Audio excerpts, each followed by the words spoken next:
The construction of the pyramids. The construction of the pyramids, particularly the Great Pyramid of Giza, is one of the most intriguing and enduring mysteries of human history.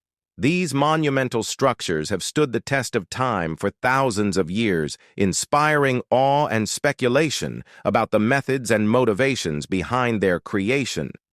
This narrative delves deeply into every known and hypothesized aspect of pyramid construction, piecing together historical, archaeological, and theoretical perspectives to provide a comprehensive account of this ancient engineering. The story of the pyramids begins with ancient Egypt itself, a civilization that emerged along the Nile River around 3100 BCE. The Nile provided fertile land, enabling agricultural surpluses that supported a complex society capable of undertaking massive architectural projects. The early dynastic period saw the development of MBA's rectangular tombs that were precursors to the pyramids. The concept of monumental tombs evolved during the Old Kingdom, culminating in the construction of the Great Pyramid during the Fourth Dynasty under Pharaoh Khufu. The pyramids were deeply intertwined with Egyptian beliefs in the afterlife. They were designed as eternal resting places for pharaohs, ensuring their safe passage to the afterlife and their continued role as intermediaries between the gods and the people. The scale and precision of these structures reflect the Egyptians' religious devotion and their technological capabilities. The Great Pyramid, built around 2560 BCE, is the largest and most famous of the pyramids, originally standing at 146.640 meters, 800 years constructed, using an estimated 2.3 million blocks of limestone and granite. The pyramid weighs approximately 6 million tons. The construction of the Great Pyramid is attributed to Pharaoh Khufu, known as Chops in Greek. It was part of a larger complex that included smaller pyramids, temples, and the Sphinx. The design and execution of such a project required meticulous planning, vast resources, and a highly organized workforce. The primary materials used in the construction of the Great Pyramid were limestone for the core and casing and granite for the inner chambers and structural elements. The Tura limestone, renowned for its fine quality, was quarried on the east bank of the Nile and transported across the river. The granite sourced from Asin was transported over 800 kilometers to the construction site. Quarrying techniques included the use of copper tools for cutting softer limestone and doit pounders for harder granite evidence. From ancient quarries reveals that workers employed a combination of chiseling, hammering, and levering to extract and shape the stones. The transportation of massive stone blocks from quarries to the pyramid site is a subject of great debate. The most widely accepted theory involves sledges lubricated with water to reduce friction. Recent discoveries suggest that the Egyptians constructed specially designed canals and used the Nile's seasonal flooding to move stones closer to the construction site. Drawings and inscriptions indicate that large teams of workers organized into crews were responsible for hauling the stones. Experiments have demonstrated that lubricated sledges could significantly ease the burden, requiring fewer workers than previously assumed. The actual construction of the pyramid remains a topic of intense speculation. Theories range from simple ramps to elaborate cranes and counterweights. One common hypothesis involves the use of straight or zigzagging ramps made of mud brick and limestone chippings. A straight ramp would have been extended as the pyramid rose, but this method would have required enormous amounts of material, and space ramps built along the pyramid's faces could have reduced the volume of material needed and allowed for more efficient construction. Some researchers propose that ramps were built inside the pyramid, leaving no visible traces on the exterior. In addition to ramps, levers and wooden sledges likely played crucial roles in positioning the stones. Experimental archaeology has shown that relatively simple tools could achieve impressive feats when combined with ingenuity and collective effort. The workforce responsible for building the pyramids was not composed of slaves as often portrayed in popular culture. Instead, archaeological evidence suggests that skilled laborers and seasonal workers formed the bulk of the workforce. These workers were housed in nearby settlements where they had access to food, medical care, and other necessities. Graffiti left by workers indicates a sense of camaraderie and pride in their work teams, were organized into crews of about 20 members each, with specific tasks, such as cutting. Transporting or placing stone. Supervisors and foremen coordinated these efforts, ensuring efficiency and precision. The Great Pyramid's alignment with the cardinal points is astonishingly accurate, deviating by only a fraction of a degree. This precision suggests advanced knowledge. The ancient Egyptians likely used the stars, particularly the Big Dipper and Little Dipper, to align the pyramid during construction. The dimensions of the pyramid also reveal sophisticated mathematical understanding. The ratio of the pyramid's height to the perimeter of its base approximates the value of pi, though it remains unclear whether this was intentional or a coincidence. Despite this extensive research, many aspects of pyramid construction remain unexplained. Theories range from the plausible to the fantastical. Some suggest that water was used to float stones into place. Others propose the use of cranes, pulleys, or other devices to lift heavy stones of fringe. Theory posits that advanced beings from other worlds aided in the construction. While these theories often capture the public imagination, most scholars emphasize the ingenuity and resourcefulness of the ancient Egyptians. The pyramids have influenced architecture and engineering for millennia. They symbolize the enduring human quest to push boundaries and achieve greatness beyond their architectural significance. They offer insights into the social, economic, and religious fabric of ancient Egypt. Advances in technology such as satellite imaging, ground-penetrating radar, and 3D modeling continue to shed light on pyramid construction. Recent findings include the discovery of workers' diaries, detailing the logistics of transporting materials, and the remains of ancient ramps. The pyramids stand as a testament to human ambition, creativity, and perseverance.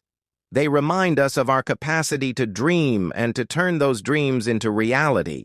Even in the face of seemingly insurmountable challenges, these monuments are not merely relics of a bygone era. They are a continuous source of inspiration, inviting us to uncover the secrets of their creation while celebrating the boundless potential of human ingenuity. Chapter 2. The Disappearance of Queen Nefertiti. Queen Nefertiti, one of the most iconic and enigmatic figures in ancient Egyptian history, continues to fascinate scholars and the public alike. Her beauty, power, and prominence during the 18th dynasty are celebrated through artistic masterpieces and historical texts. Yet despite her undeniable significance, Nefertiti seemingly vanishes from the historical record in the latter years of her life, leaving a trail of questions and mysteries. To this day, her ultimate fate and burial site remain topics of intense debate and speculation as researchers endeavor to piece together the story of this extraordinary Queen. Nefertiti emerged as a pivotal figure in the reign of Pharaoh Aten, her husband during a period of profound religious and cultural transformation. Aeon's reign marked by the establishment of Aism, a monotheistic worship of the sun disk. Aten upended traditional Egyptian polytheistic practices. Nefertiti was not merely a consort, but a co-regent and active participant in this revolutionary era. Depictions of her art show her in roles of great authority, offering sacrifices to Att-10 and wielding symbols of power traditionally reserved for pharaohs. Her prominence in these depictions suggests she was more than a ceremonial figure. She was a dynamic leader whose influence rivaled that of the king himself. The question of her disappearance arises primarily from the abrupt cessation of references to Nefertiti in historical records early in Akhenaten's reign. Her name and image were ubiquitous, appearing on monuments, inscriptions, and statues. However, around the 12th or 14th year of Akhenaten's reign, this prominence diminishes sharply. There are no definitive records explaining this shift, leading to numerous theories about what might have happened to her. Some suggest she died during this period, possibly due to illness, childbirth, or political intrigue. Others propose that she may have taken on a new role or identity, possibly even ascending to the throne as Pharaoh Nefertiti. One compelling theory posits that Nefertiti adopted the guise of a male pharaoh following Akhenaten's death or during the final years of his reign. This theory is supported by inscriptions and artifacts referencing a ruler named Nefertiti, whose identity remains ambiguous. Some scholars believe this name refers to Nefertiti, in her later years ruling Egypt in her own right. If true, this would make her one of the few women to achieve such a status in ancient Egyptian history, rivaling the later achievements of Psut and Cleopatra. The mystery deepens when considering the absence of Nipa's burial site. Despite her high status, no tomb definitively attributed to her has been discovered. This is particularly puzzling given the elaborate burial traditions of ancient Egypt, especially for royals. The royal tombs of Amun, the city built by Akhenaten, contain no conclusive evidence of her interment. Some speculate that her tomb might have been relocated or destroyed during the backlash against Aeazm following Aeon's death. Others suggest that her burial site may yet lie in the sands of Egypt or hidden within a larger, more complex tomb. In recent years, technological advancements have reignited the search for Niti's resting place. Radar scans conducted in the tomb of Tutankhamun, widely believed to be her stepson, have revealed anomalies that some interpret as hidden chambers. Proponents of this theory argue that these chambers could contain the remains of Nefertiti interred in secrecy during the tumultuous transition back to traditional Egyptian religious practices. While the results of these scans remain inconclusive, they highlight the enduring allure of Nefertiti's story and the potential for future discoveries to reshape our understanding of her life and death. The possibility that her burial site remains undiscovered continues to inspire archaeological missions across Egypt, from the Valley of the Kings to the lesser-explored regions of Amarna. Researchers assist in their quest. These efforts are bolstered by new technologies such as ground-penetrating radar and isotope analysis, which offer non-invasive ways to investigate potential burial sites. Additionally, the discovery of workers' settlements and tools in Amarna sheds light on the logistics and human effort behind royal tomb construction, offering clues that may eventually lead to Nepa's final resting place beyond her physical disappearance. Nepa's legacy endures through the artistic and cultural achievements of her era. The iconic bust of Nefertiti, discovered in 1912 by German archaeologist Ludwig Borat, remains one of the most recognizable artifacts from ancient Egypt. Its exquisite craftsmanship and serene beauty have immortalized her in the collective imagination, ensuring that her name and image continue to captivate audiences worldwide. This bust, along with other depictions of Nefertiti, underscores her role as a symbol of grace, power, and innovation during a period of significant change. Equally intriguing is Nefertiti's role in the religious upheaval of her time. Atonism's emphasis on a single deity represented a radical departure from traditional Egyptian religious practices, and Nefertiti's active participation in this movement suggests she was deeply invested in its success. Her disappearance coincides with the decline of Aeazm, prompting questions about whether her fate was linked to the political and religious turbulence that followed Akhenaten's death. Did her association with Atonism make her a target for those seeking to restore traditional beliefs, or did she adapt and survive by aligning herself with the shifting power dynamics of the time? Some researchers argue that Nefertiti's disappearance may reflect a deliberate erasure from history, a common practice in ancient Egypt when rulers sought to consolidate power or rewrite the narrative of their predecessors. The destruction of Aenon city Amarna and the systematic defacement of Aest monuments suggest a concerted effort to obliterate this chapter of history. If Nefertiti continued to wield influence after Akhenaten's death, her erasure could have been part of this broader campaign to restore traditional religious and political structures. The disappearance of Queen Nef is more than a historical puzzle. It is a reflection of the complexities and intrigues of ancient Egyptian society. Her story intertwines with themes of power, religion, and identity, offering a lens through which to explore the broader dynamics of her time, whether she died prematurely, assumed a new identity, or ruled as a pharaoh. In her own right, Nephti's life and legacy remain a testament to the enduring mysteries of ancient Egypt, as researchers continue to unravel the threads of her story. They are reminded of the richness and depth of a civilization that continues to inspire wonder and curiosity. Thousands of years later, the enigma of Nephti's disappearance also reflects the broader challenges of reconstructing ancient history. The fragmentary nature of archaeological evidence combined with the biases and limitations of historical records makes definitive conclusions elusive. Yet this very uncertainty fuels the enduring fascination with Nefertiti and her era. Each new discovery, whether it's a fragment of pottery, a faded inscription, or a groundbreaking technological breakthrough, adds another piece to the puzzle, drawing us closer to understanding the life and legacy of this extraordinary queen. In many ways, Nefertiti's story is emblematic of the enduring awe of ancient Egypt itself. Her beauty, power, and mystery capture the imagination, while her disappearance invites endless speculation and inquiry as long as her final resting place remains undiscovered and as long as questions about her fate persist. Nefertiti will continue to occupy a central place in the study of ancient history, reminding us of the inexhaustible depths of the human past. Chapter 3: The Curse of King Tutankhamun.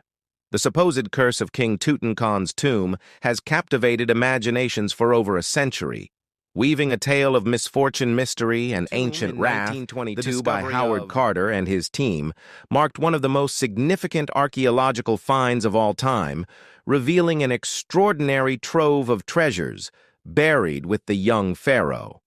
However, it was not just the wealth of artifacts that captured public attention, but also the rumors of a supernatural curse said to afflict anyone who dared to disturb the sacred burial site. This enduring legend has sparked endless debate and speculation, blending historical events with sensationalized narratives and fueling the fascination with ancient Egypt mysteries. The origins of the curse can be traced to the events surrounding the excavation of the tomb. On November 4, 1922's team uncovered the entrance to the tomb in the Valley of the Kings, and by February 1923, they had begun to reveal its contents. The tomb's discovery was unprecedented in its richness and preservation, including a golden burial mask, intricate jewelry, ceremonial chariots, and an array of other priceless artifacts. Yet even as the world celebrated this monumental find, stories of ominous occurrences began to circulate. The most famous incident associated with the curse was the sudden death of Lord Caravan, the expedition's financial backer, just a few months after the tomb's opening. Caravan succumbed to an infected mosquito bite, which developed into blood poisoning, leading to his untimely demise in April 1923. His death coincided with a power outage in Cairo, further fueling rumors of a malevolent force at work. Sensationalist newspapers seized on the story linking Caravan's death to an ancient curse inscribed on the tomb, warning of doom to those who entered. In reality, no such inscription has ever been found in Tutankhamun's tomb. But the legend persisted. Other deaths and misfortunes among those connected to the excavation were quickly attributed to the curse. Arthur Mace, a member of Carter's team, fell ill and died in 1928. Radiologist Arkell Douglas Reed, who X-rayed Tutankhamun's mummy, also passed away shortly after his involvement. Even Carter's canary, rumored to have been devoured by a cobra, a symbol of Egyptian royalty, became part of the curse's law. While these incidents were likely coincidental or unrelated, they fed into the narrative of a supernatural retribution, capturing the public's imagination. The concept of a curse itself is deeply rooted in the religious and cultural practices of ancient Egypt. Protective spells and warnings were often inscribed red in tombs to deter grave robbers and safeguard the deceased in the afterlife. While Tutankhamun's tomb lacks any explicit curse inscription, Similar warnings have been found in other burial sites, for example, the tomb of the pharaoh. Anap contains a chilling admonition against anyone who might disturb the resting place, invoking divine wrath and suffering upon intruders. Such beliefs underscore the sacred nature of these tombs, and the profound fear of desecrating the dead. Modern science offers alternative explanations for the so-called curse. Some researchers suggest that ancient tombs sealed for millennia may harbor harmful substances, such as mold bacteria or toxic gases. Aspergillus, a type of mold that thrives in dark, damp environments, has been identified in some tombs and can cause respiratory illnesses. Additionally, exposure to bat guano and other organic matter could lead to infections or allergic reactions. These natural hazards, combined with the arduous conditions of archaeological work, may explain the illnesses and deaths attributed to the curse. The psychological impact of the curse cannot be overlooked. The power of suggestion and the influence of media played significant roles in perpetuating the legend. Reports of Caravan's death and other tragedies were often sensationalized, with headlines proclaiming the vengeance of the pharaohs. The CSE's narrative tapped into broader themes of colonial exploration, cultural appropriation, and the tension between ancient traditions and science. For many, the idea of a curse served as a poetic justice for the perceived violation of sacred ground. Despite the widespread belief in the curse, many individuals associated with the tomb's discovery lived long, unremarkable lives. Howard Carter himself, the central figure in the excavation, died of natural causes in 1939 at the age of 64. Nearly 2 decades after opening the tomb, other members of the team and their families also escaped any unusual misfortune. These cases challenge the notion of a universal curse, suggesting that the tragedies surrounding the tomb were more a product of chance than of supernatural intervention. The legend of the curse has left an indelible mark on popular culture, inspiring countless books, films, and documentaries, from Hollywood blockbusters to eerie ghost stories.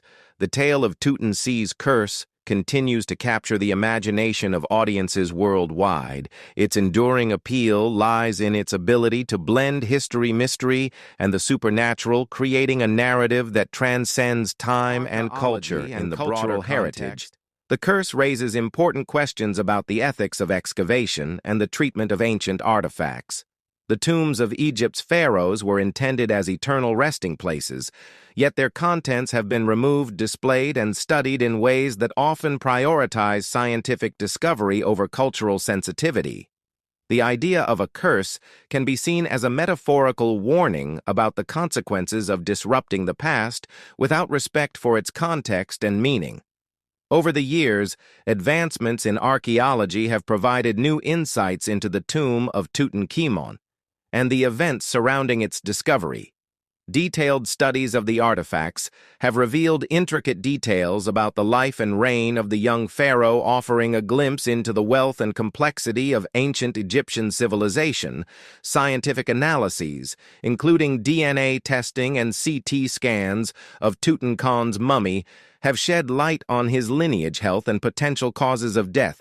Further demystifying aspects of his short life, the alleged curse has also become a lens through which to examine the intersection of science and superstition. While the scientific explanations for illnesses and accidents associated with the tomb are compelling, the persistence of the curse's legend speaks to humanity's enduring fascination with the supernatural.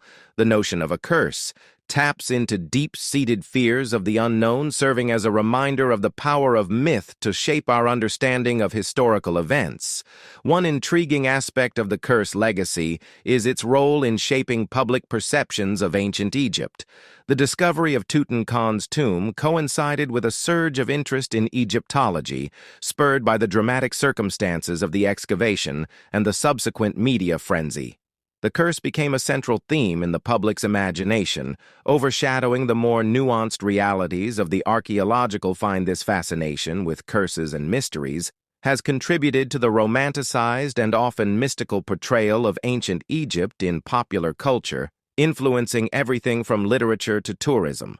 The Curse of King Tutankhamun is a story that continues to evolve, enriched by new discoveries and interpretations.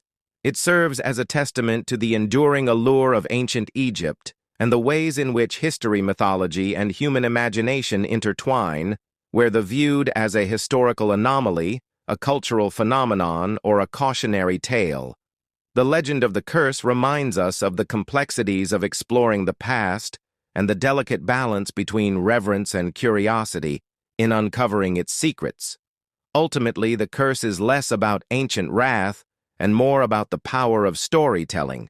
It reflects humanity's fascination with the unknown and our tendency to seek meaning in coincidence and misfortune. As archaeologists and historians continue to study Tutankhamun's tomb and its artifacts, the legend of the curse remains a captivating chapter in the broader narrative of ancient Egypt, reminding us of the inexhaustible mysteries and wonders of this remarkable civilization. Chapter 4. The Lost Labyrinth of Hara. The Lost Labyrinth of Hara, described in awe by ancient historians such as Herodotus and Strabo, stands as one of the most tantalizing enigmas of antiquity, situated near the Efam oasis in Egypt. This monumental structure was said to be unparalleled in grandeur, containing thousands of rooms adorned with hieroglyphs, intricate carvings, and artwork. According to these accounts, the labyrinth was both a palace and a temple, constructed to commemorate the glory of the Middle Kingdom pharaoh Amenhotep III. Despite these vivid descriptions, no definitive evidence of the labyrinth's existence has been uncovered, leaving archaeologists and historians to grapple with its mysteries and speculate about its true nature. Herodotus, often referred to as the father of history, wrote of the labyrinth during his travels in Egypt in the 5th century BCE. He described a structure so vast and intricate that it surpassed even the pyramids in magnificence. According to his accounts, the labyrinth featured 12 covered courts and an estimated 3,000 rooms, half of which were above ground, and half below. Herodotus claimed to have seen the labyrinth himself, though he admitted that he was not allowed access to the underground chambers, which were said to house the tombs of kings and sacred crocodiles. Strabo, a Greek geographer and historian who visited Egypt centuries later, corroborated much of Herodotus' account. He described the labyrinth as a sprawling complex of interconnected rooms and corridors, marveling at its complexity and scale.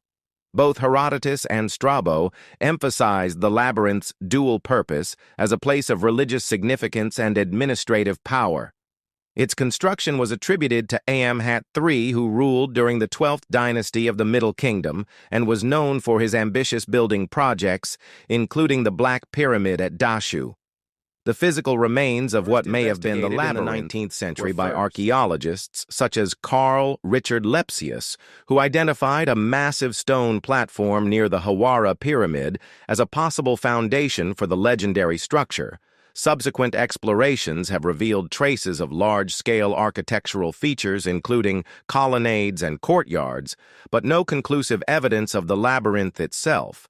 The site has been heavily eroded by time flooding and human activity, complicating efforts to reconstruct its original form. Modern technological advancements have renewed interest in the search for the lost labyrinth ground. Penetrating radar and magnetic surveys conducted in the early 21st century by teams of researchers have revealed anomalies beneath the surface near the Pyramid of Amenhotep III, suggesting the presence of subsurface structures. Some researchers believe these findings could represent remnants of the labyrinth or related complexes, though definitive conclusions remain elusive. The lack of comprehensive excavation in the area leaves many questions unanswered, fueling ongoing debate and speculation. The labyrinth's purported grandeur and significance have also inspired a wealth of theories about its purpose and meaning. Some scholars view it as a symbolic representation of the cosmos, reflecting the ancient Egyptians' deep understanding of order and balance. Others argue that the labyrinth functioned primarily as an administrative center, housing records and officials who managed the FI region's vast agricultural resources. The idea that it served as a tomb complex safeguarding the remains of Ahmet III and other royals aligns with Herodotus' description of subterranean chambers filled with sacred objects and burial sites. One of the most compelling aspects of the labyrinth legend is its emphasis on duality. Herodotus and Strabo both mention the structure's above-ground and underground components, suggesting a deliberate architectural symbolism. The above-ground rooms may have served public or ceremonial functions, while the underground chambers were reserved for sacred and pharaoh purposes. This duality mirrors the ancient Egyptian worldview, which often emphasized the interplay between the visible and the hidden, the earthly and the divine. The labyrinth's association with Amenhotep III further deepens its intrigue. This pharaoh is often regarded as one of the most innovative rulers of the Middle Kingdom, credited with large-scale irrigation projects and architectural advancements. His reign saw the transformation of the Fayoum region into a fertile agricultural hub supported by a network of canals and reservoirs. The labyrinth may have been intended as a monumental testament to these achievements, embodying the pharaoh's vision of order and prosperity. The cultural and historical impact of the Lost Labyrinth extends far beyond its physical location. It has become a symbol of human curiosity and the enduring allure of ancient mysteries. The labyrinth legend has influenced literature, art, and popular culture, serving as a metaphor for complexity. Discovery and the unknown writers and artists throughout history have drawn inspiration from its story, imagining it as a place of wonder and peril, where the boundaries between reality and myth blur. One of the challenges in confirming the existence of the labyrinth lies in reconciling the historical accounts with the archaeological record. Herodotus and Strabo wrote centuries after the labyrinth's supposed construction, relying on second-hand information and their interpretations of what they observed. Their description, while vivid, may have been influenced by the oral traditions and cultural biases of their time. The labyrinth's sheer scale and intricacy, as described in ancient texts, raise questions about the feasibility of such a structure, given the technological and logistical constraints of the Middle Kingdom period. Despite these challenges, the search for the lost labyrinth continued to captivate archaeologists and enthusiasts. Its potential discovery would represent a groundbreaking achievement in the study of ancient Egypt, shedding light on the engineering, religious practices, and political organization of one of history's most remarkable civilizations. Even in the absence of definitive evidence, the labyrinth remains a powerful symbol of humanity's quest for knowledge and our enduring fascination with the mysteries of the past. The enduring allure of the lost labyrinth also speaks to its role as a bridge between ancient and modern worlds. In antiquity, it was a testament to human ingenuity and the Egyptians' mastery of architecture and symbolism. Today, it serves as a reminder of the limits of our knowledge and the potential for discovery. Advances in technology, such as high-resolution satellite imaging and non-invasive archaeological techniques, offer new avenues for exploration, keeping the hope of uncovering the labyrinth alive. The story of the lost labyrinth of Hawara serves as a reminder of the complexities of interplay between fact and fiction, the limitations of ancient sources, and the ways in which modern science can enhance our understanding of the past. Whether as a tangible structure waiting to be unearthed or as a creation of ancient imagination, the labyrinth continues to inspire awe and wonder, embodying the timeless allure of ancient Egypt and its enduring legacy. The search for this extraordinary monument reminds us that history is not a static record, but a dynamic and ever-evolving puzzle, inviting us to piece together the fragments of the past and reimagine the stories of those who came before us. Chapter 5. The Mystery of the Sphinx's Missing Nose. The Great Sphinx of Giza, an iconic symbol of ancient Egypt, has stood guard near the pyramids for thousands of years, its enigmatic gaze fixed on the horizon. Yet despite its grandeur and historical significance, one striking feature is conspicuously absent. Its nose, the missing nose of the Sphinx, has been a source of fascination and speculation for centuries, giving rise to theories that range from plausible to fantastical. This enduring mystery invites us to delve into history, art, and archaeology to understand what might have caused the Sphinx to lose this prominent feature. The Great Sphinx, believed to have been constructed during the reign of Pharaoh Khafra around 2500 BCE, is carved from a single block of limestone at approximately 73 meters long and 20 meters high. It is one of the largest and oldest monolithic statues in the world. Originally, the Sphinx would have been a vivid sight, painted in bright colors with its nose and facial features intact. However, by the time of modern documentation, the Sphinx's nose was already missing, sparking questions about what might have happened to it. One popular theory attributes the missing nose to deliberate destruction during a period of iconoclasm. The most widely circulated story suggests that the nose was destroyed in the 14th century CE by a Sufi mystic named Muhammad Saim Alar. According to this account, Alar was enraged by local peasants who made offerings to the Sphinx in the belief that it could influence agricultural fertility, viewing this practice as idolatrous. He is said to have defaced the statue to prevent further worship. While this narrative is compelling, its historical accuracy remains debated, as the earliest written accounts of this story appear centuries after the alleged event. Another theory posits that the Sphinx's nose was lost to artillery fire during Napoleon Bonaparte's military campaign in Egypt in the late 18th century. While vivid and often repeated, this explanation lacks supporting evidence. Early sketches of the Sphinx made by travelers and scholars, including drawings from the 16th century, show the statue without its nose, predating Napoleon's arrival in Egypt. These sketches suggest that the nose was missing long before the French campaign. Natural erosion presents yet another possible explanation. The Sphinx, carved from a combination of hard and soft limestone, has suffered extensive weathering over millennia.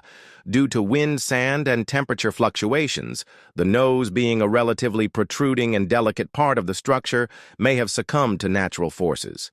However, the symmetrical damage and the absence of clear erosion patterns where the nose once was point toward deliberate removal rather than gradual decay. Archaeological evidence adds further intrigue to the mystery.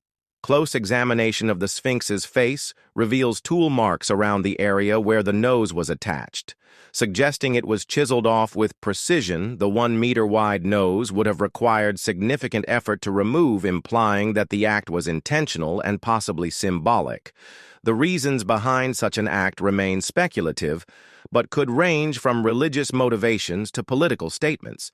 The missing nose of the Sphinx has also been the subject of various cultural and artistic interpretations. In ancient times, statues and monuments were often defaced as a way to diminish the power or legacy of the individuals they represent. Damaging the nose specifically was a common practice, as it was believed to sever the statue's ability to breathe and thus its connection to the spiritual realm. This practice was not unique to the Sphinx, but was observed across many ancient cultures, including Egypt. Modern debates about the missing nose have also ventured into the realm of conspiracy theories and pseudoscience. Some have suggested that the Sphinx's nose was removed to obscure its original appearance, aligning with speculative claims about the statue's racial or ethnic characteristics. While these theories often lack credible evidence and are dismissed by mainstream scholars, they highlight the cultural and symbolic power the Sphinx continues to hold in contemporary discourse. The mystery of the Sphinx's missing nose is not just a question of historical curiosity, but a reflection of the broader challenges in understanding the past. And the interplay of natural and human factors make it difficult to pinpoint a single explanation. Yet this very ambiguity adds to the allure of the Sphinx, inviting ongoing exploration and interpretation. The loss of the Sphinx's nose also speaks to the vulnerability of cultural monuments over time. Throughout history, statues, temples, and other works of art have been subjected to destruction or alteration due to changing political, religious, and social dynamics. In the case of the Sphinx, the missing nose serves as a reminder of how monuments, no matter how grand or seemingly permanent, are shaped by the societies that interact with them, whether defaced intentionally or lost to natural forces. The absence of the Sphinx's nose reflects the passage of time and the shifting attitudes of those who encountered it in the broader context of ancient Egypt. The Sphinx represents a complex intersection of mythology, politics, and art. As a guardian figure. The Sphinx symbolized strength and protection, often associated with the sun Gadra. The defacement of such a significant monument may have been an act aimed at undermining the symbolic power it held, whether for religious or political reasons. Alternatively, the loss of the nose might have been an unintended consequence of broader environmental and human activity in the area. The enduring fascination with the Sphinx's missing nose also highlights the power of storytelling in shaping historical narratives, from early travelers' accounts to modern media. The mystery of the missing nose has been retold and reimagined, often emphasizing the dramatic and the mysterious. These stories reflect our ongoing fascination with ancient Egypt and the desire to uncover its secrets, even as new discoveries and technologies continue to refine our understanding. Recent advancements in digital reconstruction and archaeological science offer new possibilities for exploring the history of the Sphinx. High resolution imaging, 3D modeling, and material analysis may provide additional clues about how the statue was constructed and altered over time. These tools not only deepen our knowledge of the Sphinx, but also contribute to broader efforts to preserve and protect cultural heritage sites worldwide. As one of the world's most recognizable monuments, the Great Sphinx of Giza embodies the enduring legacy of ancient Egypt. Its missing nose, far from diminishing its significance, adds a layer of intrigue and mystery that captures the imagination of historians, archaeologists, and the general public alike. Whether the result of iconoclasm, warfare, natural forces, or a combination of these factors, the absence of the Sphinx's nose serves as a testament to the passage of time and the complex interplay of history, culture, and human intervention. The mystery of the Sphinx's missing nose continues to inspire new research and debate, ensuring that this ancient monument remains a vibrant subject of inquiry and fascination. It challenges us to think critically about the stories we tell, the evidence we uncover, and the ways in which history is preserved and interpreted. Ultimately, the Sphinx's missing nose is more than a historical anomaly. It is a symbol of the ongoing quest to understand our past and the enduring impact of ancient civilizations on the modern world. Chapter 6. The Hidden Chambers in the Great Pyramid. The Great Pyramid of Giza, an enduring symbol of human ingenuity and ambition, continues to reveal secrets that deepen our fascination with ancient Egypt, standing for over 4,500 years. This architectural marvel has long been a subject of exploration and speculation. Recent advancements in technology have uncovered mysterious voids within its structure, leading to heated debates. Are these voids hidden chambers, architectural features, or simply structural gaps constructed during the reign of Pharaoh Khufu around 2560 BCE? The Great Pyramid was designed as both a monumental tomb and a symbol of the pharaoh's divine authority. Its precise alignment with the cardinal points and its massive scale, comprising an estimated 2.3 million limestone blocks, demonstrate the extraordinary skill of its builders. Despite centuries of study, the pyramid has retained an aura of mystery, particularly regarding its internal architecture. In 2017, the Scan pyramids project an international collaboration of scientists and archaeologists made headlines with the announcement of two significant voids detected within the pyramid using muon radiography, a technique that tracks cosmic particles as they pass through solid structures. Researchers identified these anomalies without physically disturbing the ancient monument. The findings sparked global intrigue and renewed interest in uncovering the pyramid's hidden aspects. The first and most notable discovery was a large void located above the Grand Gallery, a sloping corridor that connects the Queen's Chamber and the King's Chamber. This void, often referred to as the Big Void, measures approximately 30 meters. Its purpose and origin have fueled various theories. Some propose that it may be an undiscovered ceremonial chamber, while others suggest it served a structural function, such as relieving pressure on the Grand Gallery below the second anomaly near the pyramid's northern face, has been interpreted as a potential corridor or passage. This smaller void's location and configuration have led some researchers to speculate about the existence of a hidden entrance or another unexplored pathway leading deeper into the pyramid. However, these interpretations remain speculative, as no direct access to the voids has yet been achieved. The idea of hidden chambers within the Great Pyramid is not new. Historical accounts from ancient writers, including Herodotus, describe elaborate mechanisms and concealed rooms meant to safeguard the pharaoh's treasures. While much of Herodotus' narrative is considered mythical, the allure of secret chambers has persisted through centuries of exploration. Archaeologists and adventurers alike have probed the pyramid's depths, often yielding more questions than answers.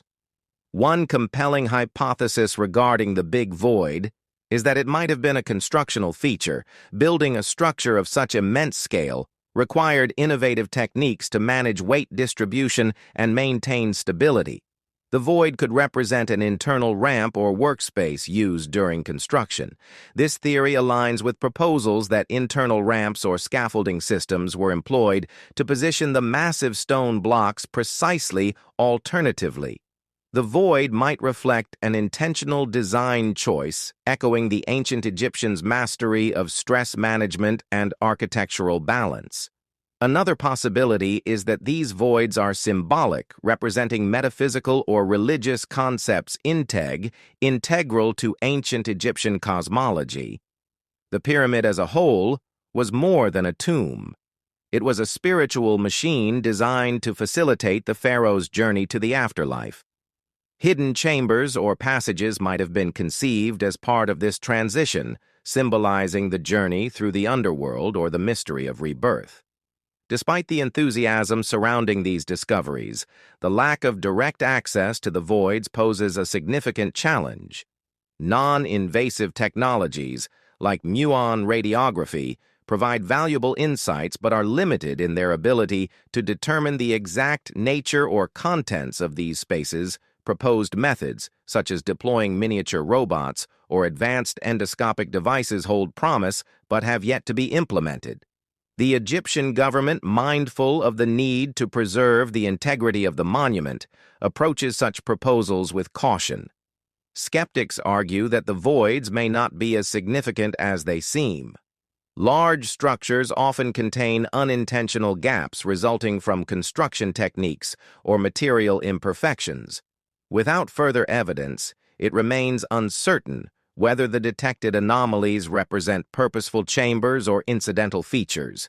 The discovery of these voids has reignited public interest in the Great Pyramid, capturing imaginations worldwide, from documentaries and academic debates to speculative theories involving lost civilizations or extraterrestrial involvement. The voids have become a focal point for those intrigued by the mysteries of ancient Egypt. While some theories lean towards the fantastical, the scientific investigation remains grounded in the pursuit of evidence and understanding. The voids have also prompted discussions about the pyramid's symbolic significance. Ancient Egyptian architecture often blended functionality with deeply spiritual and cosmological themes. The Great Pyramid's precise construction and alignment with celestial bodies reflect an intricate worldview in which earthly structures mirrored the divine order of the universe. Hidden chambers, or voids, might have served as metaphysical spaces embodying the transition between life and the afterlife, or representing the mysterious journey of the soul. The history of exploration within the Great Pyramid provides context for the importance of these discoveries, from the earliest recorded penetrations of the pyramid's interior by ancient robbers to the systematic investigations of modern archaeologists. Each effort has added layers of understanding while leaving many questions unanswered. The 19th century excavations by explorers such as Giovanni Battista Cava and how advice revealed much about the pyramid's internal structure, but also left after legacy of destruction and conjecture. The application of non-invasive technologies like muon radiography represents a significant shift, prioritizing preservation while pushing the boundaries of discovery further. The discoveries within the Great Pyramid resonate with broader themes in archaeology and heritage preservation.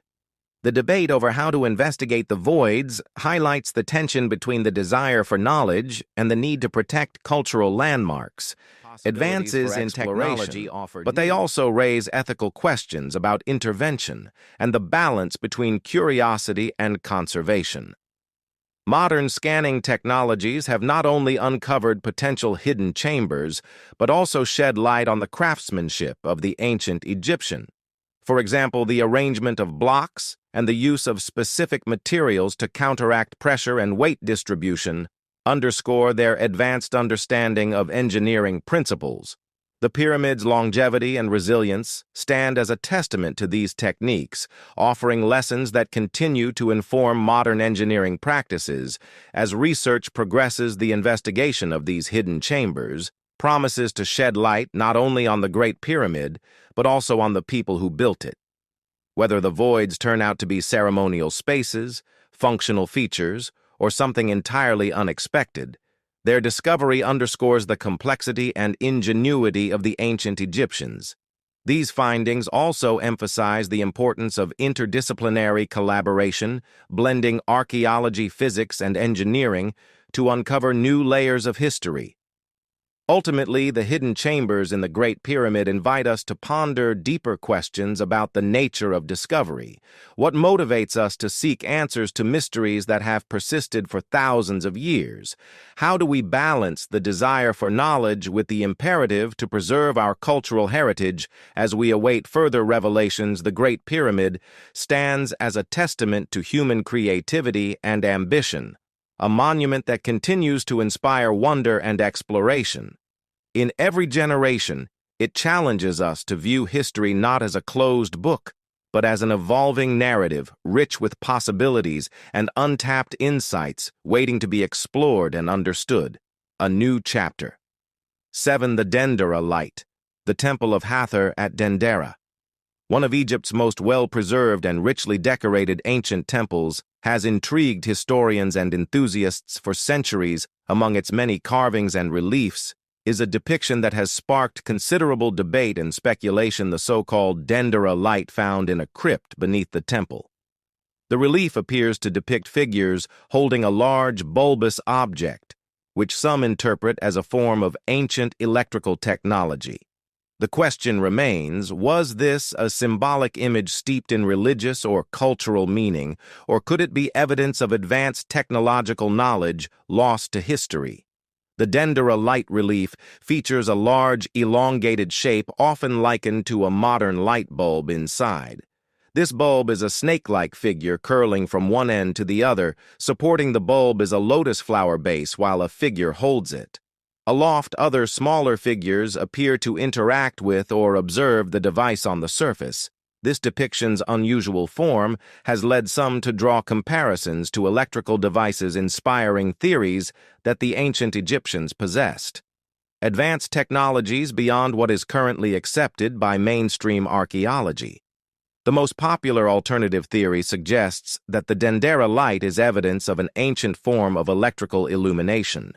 Proponents of this idea point to the structure's resemblance to a Crookes tube, an early experimental electrical discharge tube, or a Gissler tube, a device that emits light when electrified. The snake inside the bulb is likened to a filament or a stream of charged particles. Supporters of this theory argue that such technology could have been used to light the interiors of tombs and temples, eliminating the need for torches or oil lamps, which would have left soot or residue on the ceilings, something rarely found in these structures. However, mainstream scholars and Egyptologists generally dismiss these interpretations. They argue that the relief's imagery is rooted in the religious and symbolic context of ancient Egyptian culture. The bulb shape, for instance, is more plausibly interpreted as a depiction of a lotus flower in bloom. A common symbol of creation and rebirth in Egyptian art, The snake within the bulb is believed to represent a manifestation of the god Atom or Humus, symbolizing creation energy or the life force. The entire relief from this perspective is a cosmological or mythological representation rather than a depiction of a literal device. The crypt, where the Dendera light relief is located, further supports the symbol interpretation. These spaces were not functional areas for practical activities, but sacred zones associated with ritual and mysticism. The crypts housed ceremonial artifacts and were adorned with esoteric imagery that reflected complex theological ideas. The placement of the Dendera light relief in such a context strongly suggests it was intended as a symbolic or spiritual motif rather than a technical diagram. The absence of corroborating evidence also weighs heavily against the technological interpretation. No artifacts resembling light bulbs, electrical generators, or related components have ever been discovered in ancient Egypt. Furthermore, there is no textual evidence in the extensive body of Egyptian writings, including engineering man ULs and temple inscriptions, that describes or alludes to such devices. The vast majority of archaeological findings suggest that the ancient Egyptians relied on oil lamps, torches, and natural light for illumination. From a symbolic perspective, the Dendera light relief can be seen as a metaphorical expression of ancient Egyptian cosmology. The lotus flower at the base of the bulb is a powerful emblem of creation, often depicted as emerging from the primordial waters of Nun, the snake. A recurring motif in Egyptian art represents transformation, energy, and renewal. Together, these elements may encapsulate the cycle of life, death, and rebirth themes. Central to the religious and philosophical beliefs of ancient Egypt, the allure of the Dendera light as a potential artifact of advanced technology reflects broader cultural and psychological dynamics. Modern audiences are often drawn to the idea that ancient civilizations possessed knowledge or technologies comparable to or exceeding our own. Such theories resonate with the human fascination for mysteries and the hope of uncovering lost wisdom. However, they also risk overshadowing the genuine achievements of ancient cultures, which are remarkable in their own right. The Dendera light debate highlights the importance of context in interpreting ancient artifacts and imagery. Removing a single relief from its cultural and historical framework can lead to misleading conclusions, as symbols that held profound meaning for the ancient Egyptians are reinterpreted through the lens of modern assumptions and desires. By situating the Dendera light within its proper context, we gain a deeper appreciation for the complexity and richness of Egyptian art and thought. Adding to the complexity of the debate are the technological limitations of the period in question. The production of electricity requires a sophisticated understanding of materials and processes, including the generation, storage, and transmission of energy. No evidence exists to suggest that the ancient Egyptians had access to materials like copper wires or the necessary knowledge to construct and maintain electrical devices. The absence of such infrastructure makes the technological interpretation of the Dendera light highly implausible. The design and purpose of the scripts themselves provide further insights into the symbolic nature of the Dendera light relief. These subterranean chambers were not intended for public access, but were used exclusively by priests engaged in rituals. The imagery on the walls, including the Dendera light, would have been part of a complex theological narrative that conveyed sacred truths to those initiated into the temple's mysteries. This restricted access underscores the esoteric nature of the relief, aligning it more closely with spiritual symbolism than practical utility. The relief also reflects the artistic conventions of the time, which frequently employed symbolic imagery to convey abstract concepts. In ancient Egyptian art. Literal representations were often secondary to the deeper spiritual or cosmological ideas being expressed. The Dendera light, like other temple carvings, may have been designed to evoke a sense of awe and wonder, drawing the viewer into a meditative or reflective state. Modern interpretations of the Dendera light reveal as much about contemporary perspectives as they do about ancient Egypt. The fascination with potential advanced technologies in antiquity often reflects modern desires to see parallels between ancient and modern achievements. These interpretations also highlight the human tendency to project present-day knowledge onto the past, creating narratives that resonate with current technological and cultural preoccupations. Ultimately, the Dendera light remains a fascinating and enigmatic image, inviting speculation and discussion, while the mainstream scholarly consensus supports a symbolic interpretation rooted in religious and cosmological themes. The enduring allure of alternative theories speaks to the human desire to connect with the past in unexpected ways, whether viewed as a representation of mythical creation or as a tantalizing clue to a forgotten technology. The Dendera light continues to capture the imagination, bridging the worlds of ancient art and modern curiosity. As we continue to explore the mysteries of the ancient world, the Dendera light serves as a reminder of the importance of careful scholarship and contextual understanding. It challenges us to look beyond surface appearances and consider the cultural, historical, and spiritual dimensions that shape human creativity. In doing so, it enriches our appreciation for the achievements of ancient Egypt and deepens our connection to one of the world's most fascinating civilizations. Chapter 8. The Tomb of Cleopatra and Mark Antony. The Tomb of Cleopatra the Quth and Mark Antony, one of history's most famous couples, remains an elusive mystery, despite centuries of speculation and exploration. Cleopatra, the last active ruler of the Ptoic Kingdom of Egypt, and her Roman lover Mark Antony are remembered for their dramatic love story and tragic demise. According to ancient sources, the two were buried together, fulfilling their wish to remain united in death. However, the location of their final resting place has never been conclusively identified, leaving archaeologists and historians to piece together clues in the hope of solving one of antiquity's most enduring enigmas. Historical accounts, primarily from Roman writers such as Plutarch and Cassius Dio, provide tantalizing details about the couple's burial after their defeat by Octavian, the future Emperor Augustus, at the Battle of Actium in 2780-31 BC. Antony and Cleopatra returned to Egypt, where their fortunes continued to decline. Antony took his own life after receiving false news of Cleopatra's death, and Cleopatra is believed to have followed suit, famously using an asp or poison to end her life. Pluto's writings suggest that Octavian, despite his animosity towards the couple, permitted them to be buried together in a grand morum befitting their royal status. The description of the tomb as a splendid and lofty monument has led to speculation about its location.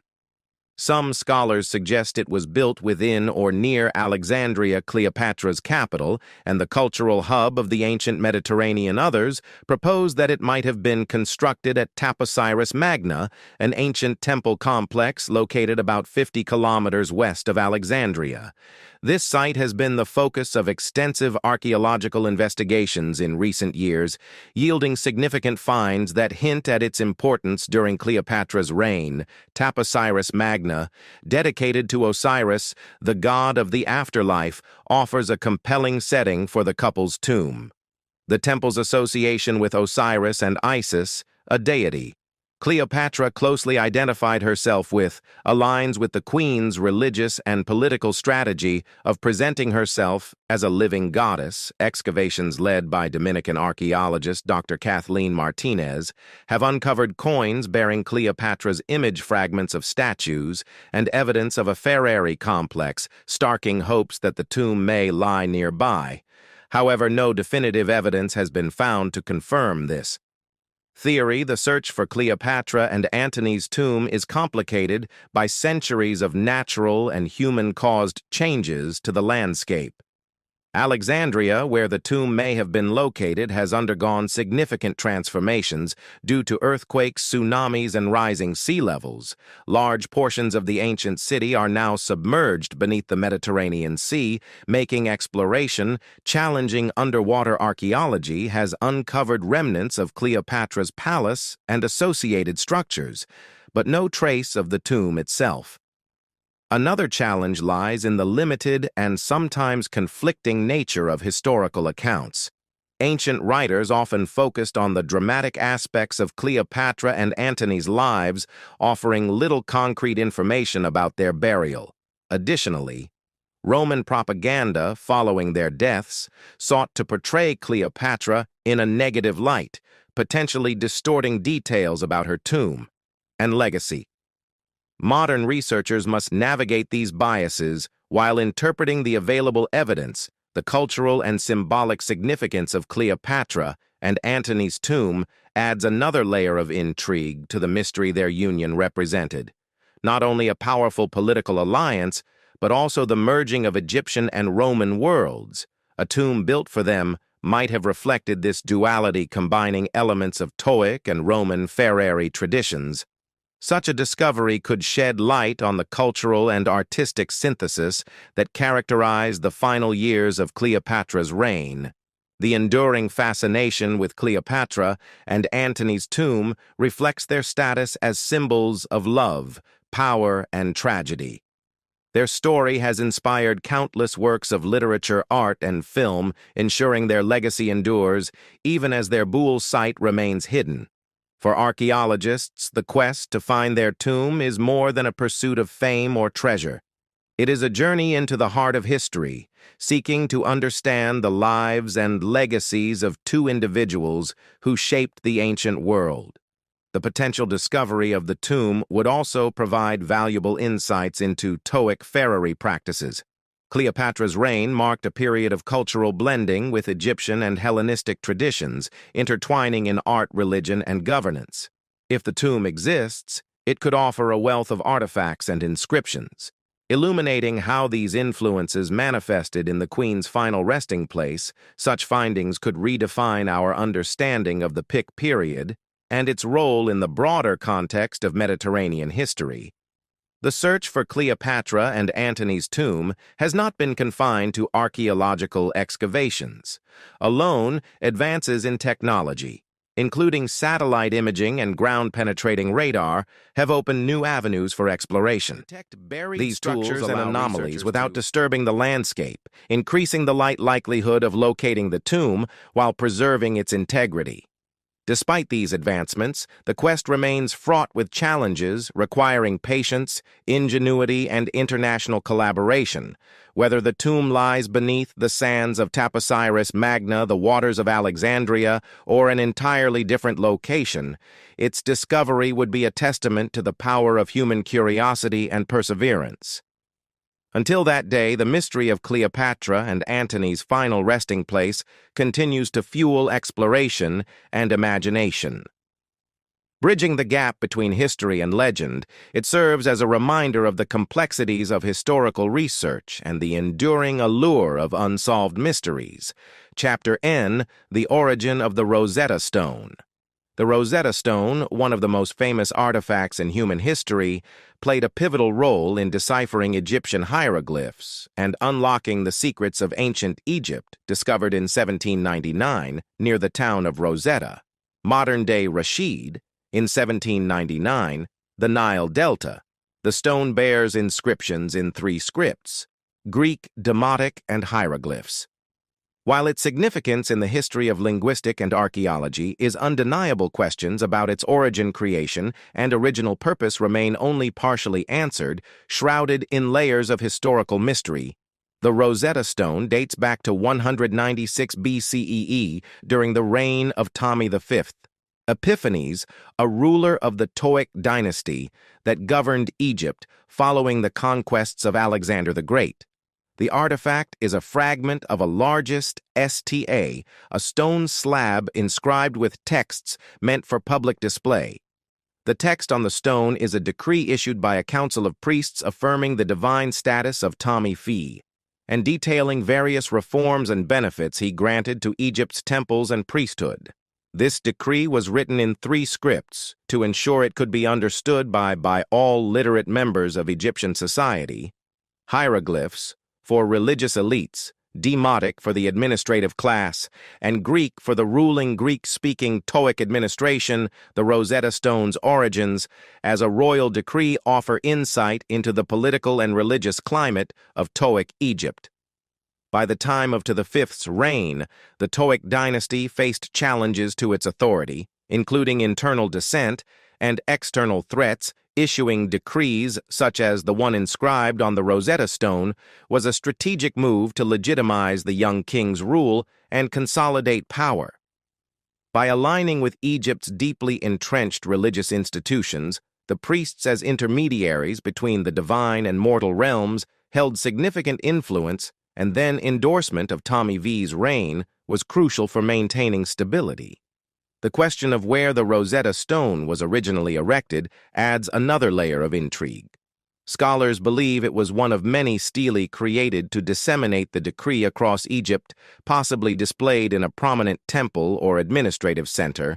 The artifact's discovery in the Nile Delta suggests it was relocated possibly during antiquity or the early medieval period, when materials from ancient monuments were frequently repurposed for construction. The exact circumstances that led to its deposition near Rosetta remain unknown, leaving historians to speculate about its journey over the millennia. The Rosetta Stone's multilingual inscriptions were key to its later significance when it was unearthed by French soldiers during Napoleon Bonaparte's campaign in Egypt. Scholars quickly recognized its potential to decode hieroglyphs, a script that had been indecipherable for centuries. The stone's Greek inscription provided the crucial link, allowing scholars such as Thomas Young and Jean-François Schoon to compare the scripts and gradually unlock the language of ancient Egypt. This breakthrough revolutionized Egyptology, providing access to a vast body of inscriptions, texts, and knowledge about one of history's most fascinating civilizations. Despite its fame, the Rosetta Stone is only a fragment of a larger narrative. The decree it bears is part of a broader tradition of multilingual texts issued during the Toic period, reflecting the complex interplay of cultures in Hellenistic Egypt. The tomes ruled over a society where Greek and Egyptian traditions coexisted, sometimes in harmony, sometimes in tension. The trilingual format of the Rosetta Stone exemplifies this cultural blending, serving both as a tool of political communication and as a symbol of the interconnectedness of ancient Mediterranean civilizations. The stone's purpose was deeply tied to its political and religious context, but its legacy far surpasses its original function. Today it is celebrated not only as an artifact of historical importance, but also as a symbol of human ingenuity and perseverance in the quest to understand the past. Its discovery and subsequent study marked the beginning of modern Egyptology, bridging the gap between the ancient and modern worlds. The journey of the Rosetta Stone in the British Museum is itself a story of conquest and cultural exchange. Following its discovery by the French, in 1799, the stone was seized by the British after their victory over Napoleon's forces in Egypt. It was transported to London in 1802, where it became a centerpiece of the British Mums collection and an enduring symbol of the colonial competition for knowledge and artifacts. This journey, while controversial, underscores the broader historical forces that have shaped our understanding of ancient civilizations. Even as the Rosetta Stone resides in a museum, debates about its rightful ownership and the ethics of artifact repatriation continue. Egypt has periodically called for the stone's return, arguing that it represents a crucial part of the nation's heritage. These discussions reflect the broader tensions surrounding the legacy of colonialism and the role of museums in preserving and interpreting cultural history. The inscriptions on the Rosetta Stone reveal a great deal about the administrative practices and societal structure of Toic Egypt. The decree not only legitimized Toy V's rule, but also highlighted the role of temples as centers of power and influence by granting tax exemptions and other privileges to the priesthood. The young king ensured their support, solidifying his position amidst a politically fragmented landscape. This strategic alliance between the monarchy and religious institutions underscores the PAM's adeptness at navigating the complexities of Egyptian tradition and Hellenistic governance. The Rosetta Stone also reflects the broader cultural dynamics of its time. The Toic dynasty's reliance on multilingual inscription IS mirrored the diverse makeup of their kingdom. Greek settlers, native Egyptians, and other groups coexisted within a framework that sought to balance these identities. The use of Greek demotic and hieroglyphs on the Rosetta Stone symbolizes this delicate equilibrium, offering a rare glimpse into the linguistic and cultural interplay of the era. While the Rosetta Stone has answered many questions about ancient Egypt, it has also left others unanswered. The original stela from which the stone is a fragment would have provided additional context about its placement and significance. Furthermore, the decree's references to specific temples and locations remain points of interest for archaeologists seeking to reconstruct the political and religious landscape of Toic Egypt. As such, the Rosetta Stone continues to inspire new research and interpretations, serving as both a key to the past and a catalyst for ongoing exploration. The origins of the Rosetta Stone, both as an artifact and as a tool for deciphering the past, encapsulate the complexities of history, culture, and human ambition. While we may never fully cover the details of its creation and journey, the stone remains a powerful reminder of the interconnectedness of ancient and modern worlds. Its inscriptions, crafted to assert the authority of a young king, have transcended their original purpose to become a cornerstone of our understanding of ancient Egypt and its enduring influence on human history. Chapter 10. The Secret of the Bent Pyramid. The Bent Pyramid at Dashur, built during the reign of Phos-Neferu around 2600 BC, is one of Egypt's most enigmatic structures. Unlike the smooth-sided pyramids that define the iconic imagery of ancient Egypt, the Bent Pyramid exhibits a unique feature. Its angle of inclination changes approximately halfway up the structure, creating a bent appearance. This architectural anomaly has fascinated historians, architects, and archaeologists for centuries. Was this peculiar shape the result of a design flaw? Or was it a deliberate architectural choice reflecting Sneferu's innovative vision? The Bent Pyramid was constructed as part of Sneferu's ambitious pyramid-building program, which laid the foundation for the later architectural achievements of the 18th dynasty. Giza pyramids, originally designed with a steep angle of 54 degrees, the pyramid abruptly shifts to a gentler angle of 43 degrees about halfway up. This transition gives the structure its characteristic bend shape and sets it apart from other pyramids of the Old Kingdom. One prevailing theory suggests that the change in angle was necessitated by structural instability. The steep initial incline may have placed excessive stress on the pyramid's lower levels, causing cracks to form in the inner chambers and threatening the integrity of the structure. Ancient builders, recognizing the potential for catastrophic failure, might have adjusted the angle mid-construction to reduce the load and stabilize the pyramid.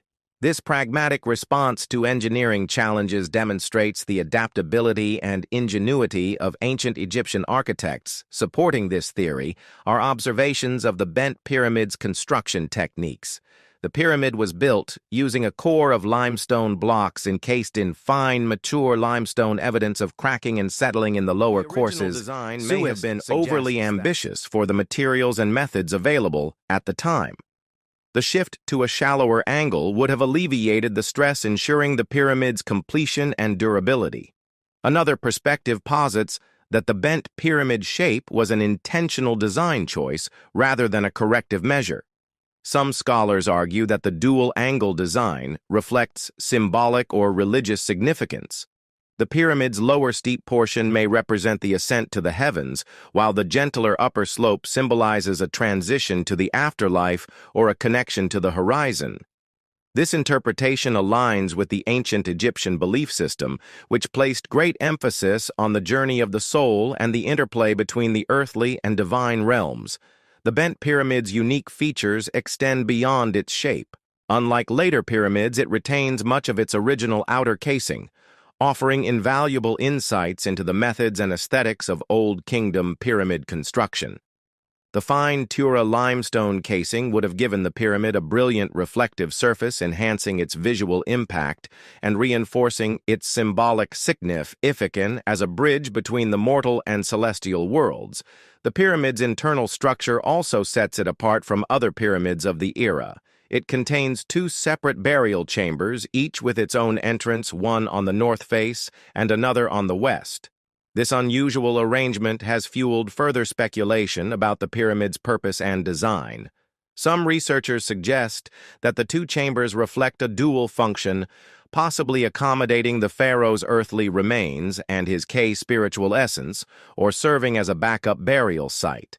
The construction of the bent pyramid also provides a glimpse into the evolution of pyramid building techniques.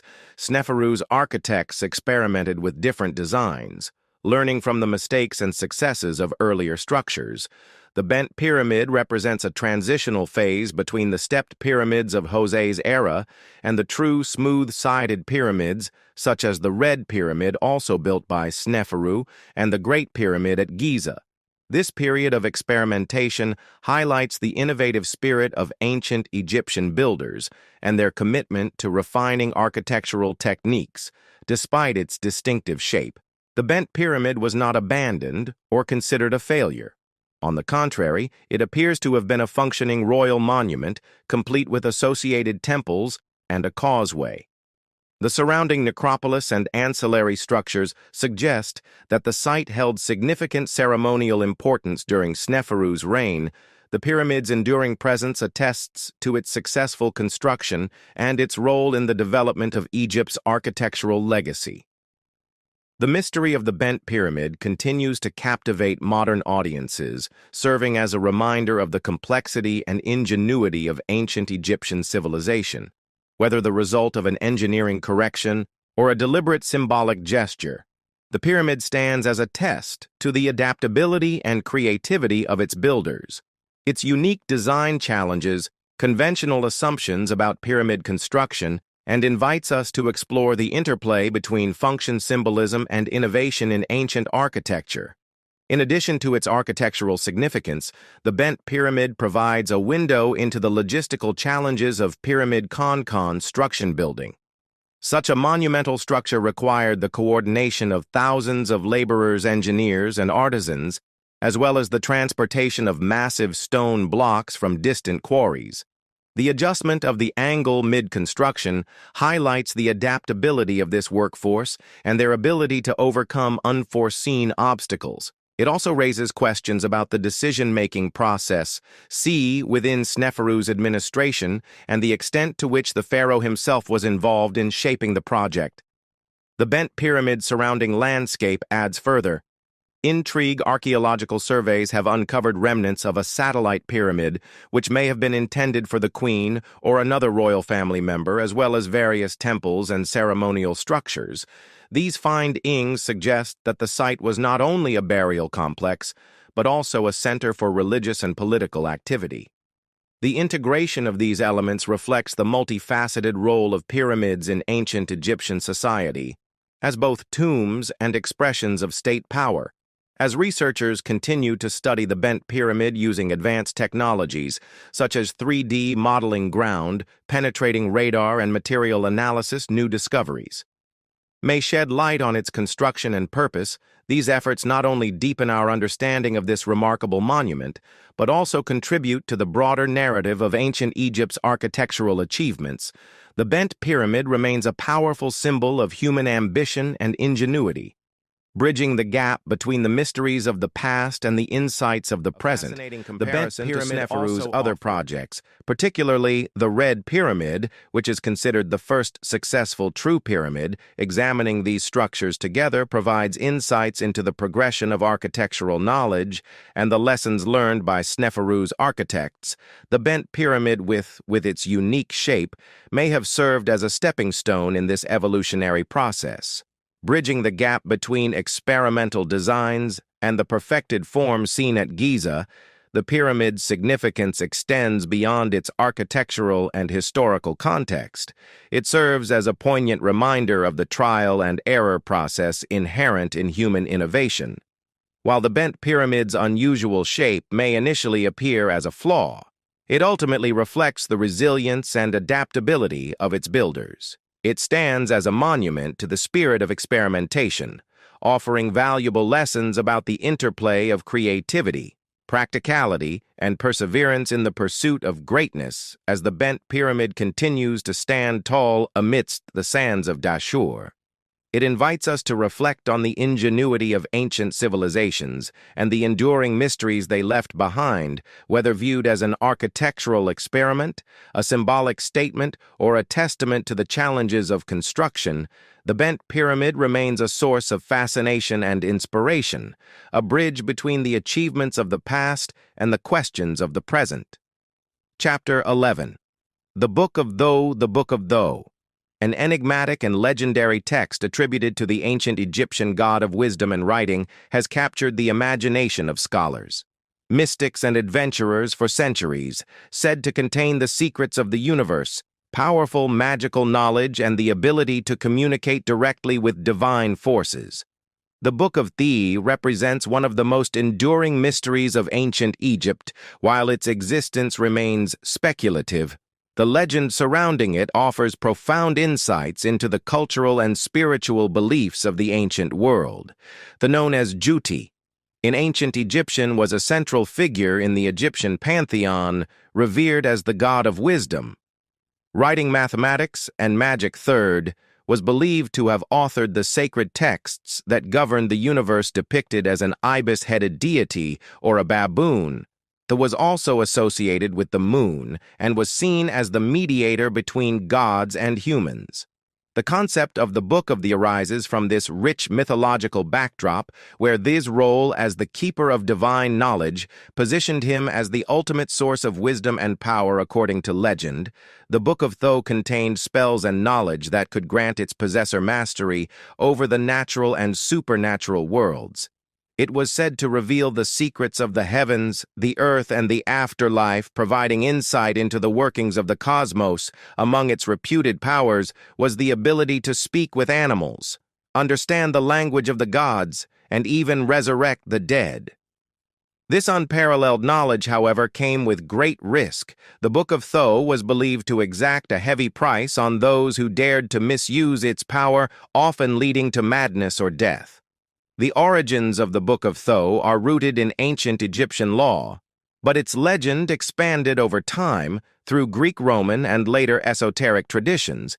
In the Hellenistic period, Thoth became associated with Hermes Trismegistus, a syncretic figure combining the attributes of Thoth and the Greek god.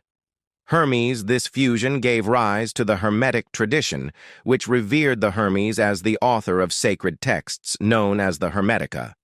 These writings, while not directly linked to the mythical Book of Thoth, perpetuated the idea of a divine source of hidden wisdom, accessible only to the enlightened. Despite the allure of the Book of Thoth, no physical evidence of its existence has ever been found. Ancient Egyptian texts, such as the Coffin texts and the Book of the Dead, contain references to spells and rituals that echo the powers attributed to the Book of Thoth. However, these texts are practical guides for navigating the afterlife rather than repositories of cosmic secrets. The Book of Thoth, as described in legend, remains elusive, existing more as a symbol of ultimate knowledge than as a tangible artifact. The Book of Thoth's influence extends beyond ancient Egypt, shaping mystical and occult traditions in later cultures during the Renaissance. The rediscovery of Hermetic texts inspired a resurgence of interest in ancient wisdom, magic, and alchemy. The idea of a lost, all-encompassing book of knowledge resonated with Renaissance thinkers who sought to reconcile classical learning with spiritual insight. In this context, the Book of Thee became a metaphor for the pursuit of universal truth, embodying the human desire to understand the mysteries of existence. Modern interpretations of the Book of Thou often intertwine with speculative theories about advanced ancient civilizations and extraterrestrial influence. Some proponents of alternative history suggest that the book's technologies or insights from a pre-Egyptian culture. While these ideas lack empirical support, they highlight the enduring fascination with the notion of hidden wisdom passed down through the ages. The legacy of the Book of Thou also endures in popular culture, from novels and films to video games and tarot decks. The book is frequently portrayed as a source of ultimate power or forbidden knowledge. One notable example is the Tarot created by the occultist Aleister Crowley in the early 20th century. Crowley's deck, which incorporates elements of Hermeticism and Egyptian symbolism, reflects the ongoing influence of Thoth as a figure of esoteric wisdom for historians and archaeologists. The legend of the Book of Thou serves as a lens through which to explore the intellectual and spiritual landscape of ancient Egypt. The idea of a text containing divine secrets underscores the centrality of writing and knowledge in Egyptian culture. Scribes often considered followers of played a crucial role in society, preserving religious, administrative, and scientific knowledge. The reverence for Thea and his association with writing reflects the ancient Egyptians' belief in the transformative power of language and its ability to bridge the human and divine realms. The symbolic importance of the Book of Thou also resonates with philosophical inquiries into the nature of wisdom and power. It embodies the tension between the desire for knowledge and the ethical responsibility of its use. Ancient Egyptian narratives about Thou often emphasize his role as a mediator and guide, cautioning against the misuse of sacred knowledge.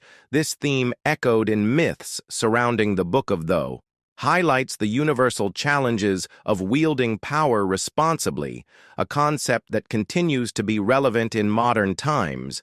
Beyond its mythological and cultural significance, the Book of Thou invites speculation about the real-life inspiration behind such a concept. Some scholars propose that it represents a collective memory of important texts or collections of wisdom. Central to Egyptian religious practices, these could include temple archives, ceremonial manuals, or astronomical records, all of which were guarded by the priesthood and treated as sacred. While these texts might not match the fantastical description of the Book of Thou, they underscore the Egyptians' deep respect for written knowledge as a cornerstone of civilization. The narrative of the Book of Thou also serves as a metaphor for the human quest for enlightenment. Its portrayal as an unattainable or dangerous object reflects the paradox of seeking absolute truth. The closer one approaches, the greater the potential for both revelation and peril. This duality has made the Book of Thee a compelling symbol in esoteric traditions, where it represents the ultimate challenge to acquire wisdom while maintaining balance and humility. While the physical existence of the Book of Thee remains unproven, its symbolic significance continues to inspire. It represents the quest for wisdom, the balance between knowledge and power, and the ethical responsibility that comes with understanding the mysteries of the universe. Whether viewed as a myth, a metaphor, or a lost treasure, the Book of Thee invites us to reflect on the nature of knowledge and the enduring human aspiration to transcend the boundaries of the known world. Its enduring allure bridges the ancient and modern, reminding us of the timeless human desire to unravel the mysteries of existence. Chapter 12. The Mysterious Screaming Mummy. The discovery of the Screaming Mummy, an ancient Egyptian body with a contorted face, frozen in a screaming expression, has intrigued archaeologists and historians since its unearthing in the Di al-Bahari necropolis.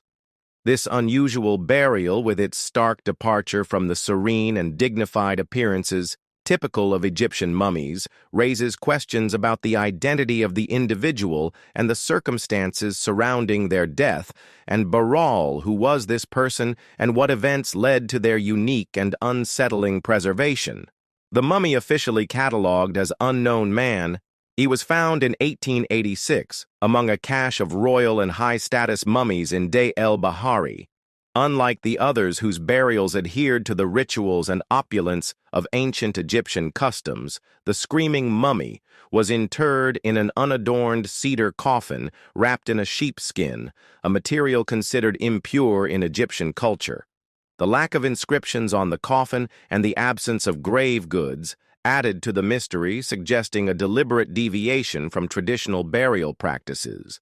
One theory posits that the screaming mummy might be Prince Penta, the son of Pharaoh Ramesses III.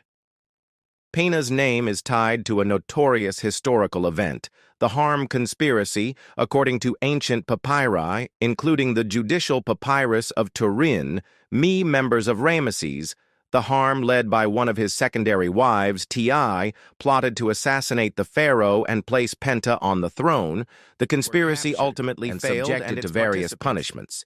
Pena's punishment, described as being allowed to take his own life, aligns with the hypothesis that the screaming mummy could be his remains preserved in an atypical manner.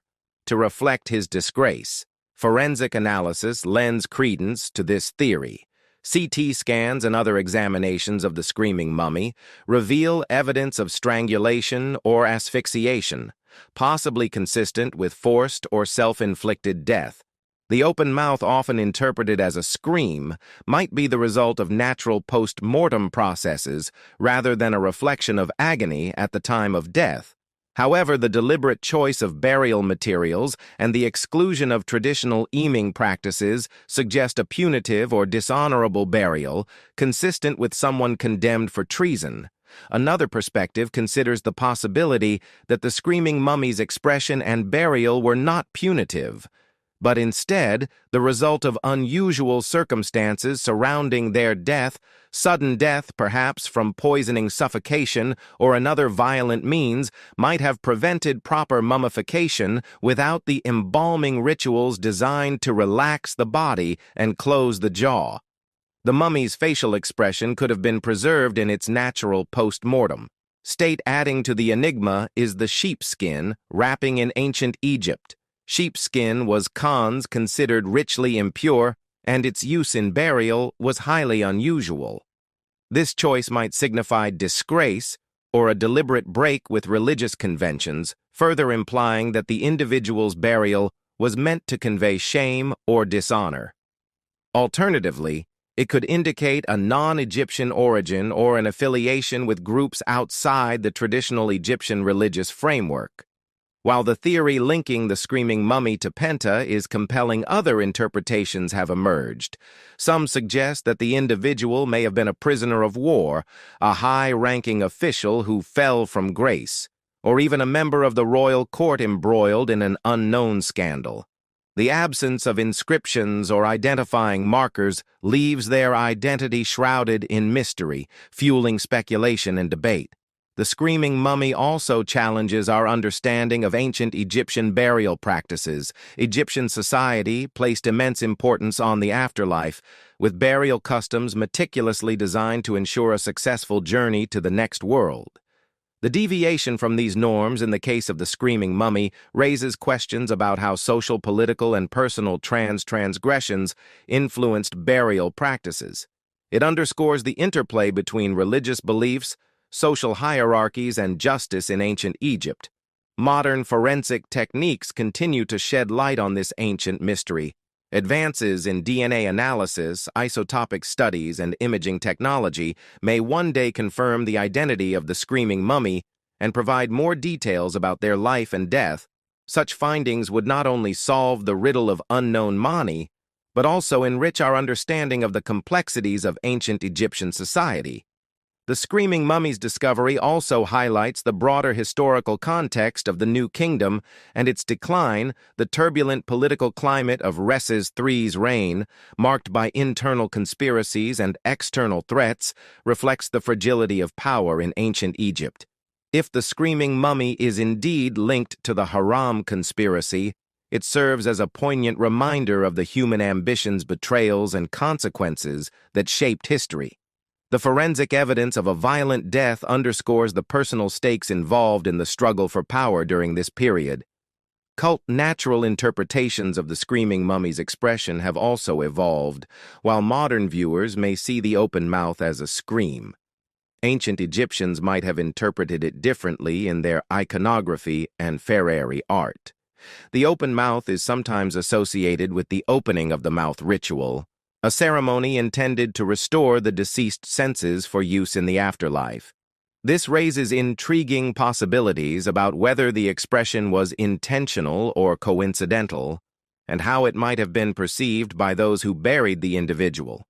The sheepskin, while suggestive of disgrace, could also hint at practical considerations. In some cases, materials for burial were chosen based on availability rather than strict adherence to ritual norms. This perspective invites further exploration of the economic and logistical factors influencing burial practices in ancient Egypt. The combination of non-traditional materials and the lack of embalming raises questions about whether the burial was hastily conducted or deliberately stripped of ceremonial elements as a form of posthumous punishment, as researchers delve deeper into the mystery of the screaming mummy. Its story continues to captivate the imagination. The mummy's unique condition and enigmatic burial stand as a testament to the complexity of human history, where personal narratives intersect with broader cultural and political a victim of conspiracy, or an unknown figure caught in extraordinary circumstances, the screaming mummy's silent scream echoes through the ages, challenging us to uncover the truths hidden in the sands of time. Chapter 13, The True Purpose of Obelisks.